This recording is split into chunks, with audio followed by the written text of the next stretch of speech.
Hello friend everyone. आज हम आपको चील और गीदड़ की जितिया की कहानी सुनाने वाले हैं।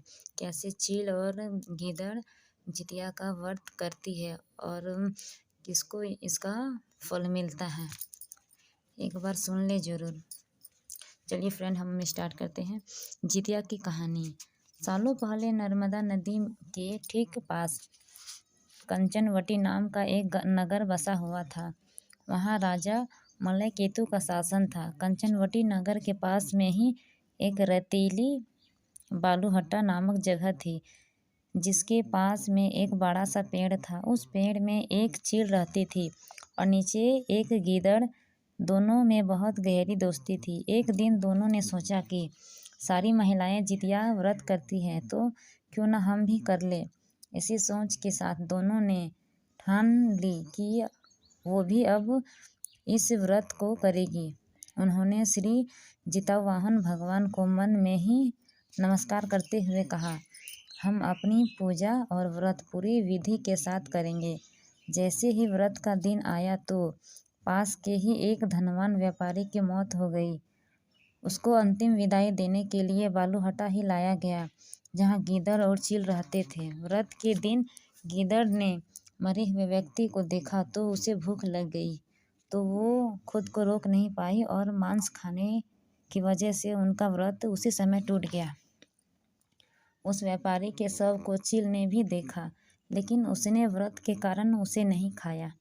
उसके बाद चील और गीदड़ अगले जन्म में कंचवटी के ही भास्कर नामक ब्राह्मण के घर में बेटी के रूप में पैदा हुई।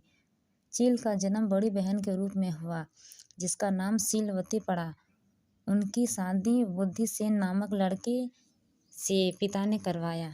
गीदड़ का जन्म उसकी छोटी बहन कपूरावती के रूप में हुआ। समय पर होने उसका विवाह कंचनवटी के राजा मलय केतु से उसका पिता ने करवा दिया।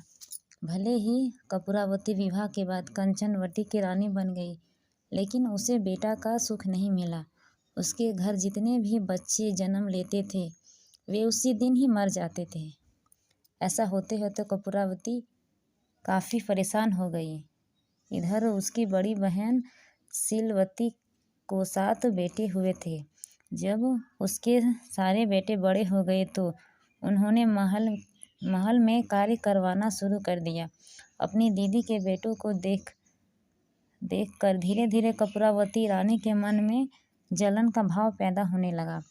उसने इसी जलन की वजह से अपने पति को कहकर अपनी दीदी के सारे बेटे के सिर कटवाकर एक बर्तन में रख दिए। उन सभी 7 बर्तनों को कपूरावती ने लाल रंग के कपड़े से ढक दिया और अपनी दीदी शीलावती के पास भिजवा दिया। भगवान जितवाहन भी ये सब देख रहे थे। उन्होंने रास्ते में ही सभी 7 भाइयों को धड़ से जोड़ा और अमृत पिलाकर जिंदा कर दिया। फिर सभी भाई अपने घर चले गए और उन बर्तनों में भगवान की कृपा से फल बन गए। उधर कपूरावती अपने दीदी के घर से शोक समाचार सुनने के इंतजार में बैठी थी। जब कोई संदेश नहीं आया तो वह खुद ही शीलवती के घर चली गई। वहाँ जैसे ही उसने अपनी दीदी के सारे बेटे को जिंदा देखा तो वो हैरान हो गई।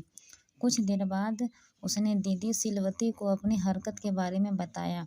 उसने कहा कि किस तरह से उसने बर्तनों में उसके बेटे के सिर कटवा कर डाल दिए थे और ज़ोर ज़ोर से रोने लगी।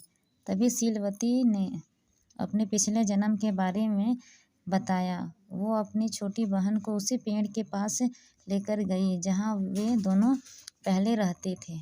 उसने कपूरावती को पिछले जन्म में रखे जितिया व्रत की पूरी कहानी सुनाई। यह सब जानते ही कपूरावती ने उसी वक्त अपना दम तोड़ दिया। राजा को तुरंत शीलावती ने इस बात की जानकारी भिजवाई। अपनी पत्नी के बारे में दुख समाचार मिलते ही राजा वहां पहुंचे और कपूरावती को उसी पेड़ के नीचे अंतिम विदाई दे दी। सीख हमें यह मिलता है कि बुरे कर्म कभी भी पीछा नहीं छोड़ता। गलत कर्मों की सजा हमें भोगना ही पड़ता है। Thank you friend. ये वीडियो आपको कैसी लगी कमेंट में लिखिएगा ज़रूर, और मेरे इस चैनल को सब्सक्राइब करके रखिए। इससे भी अच्छी अच्छी स्टोरी सुनने के लिए और पुरानी कथाओं के लिए आप मेरे इस चैनल को सब्सक्राइब करें। Thank you friend.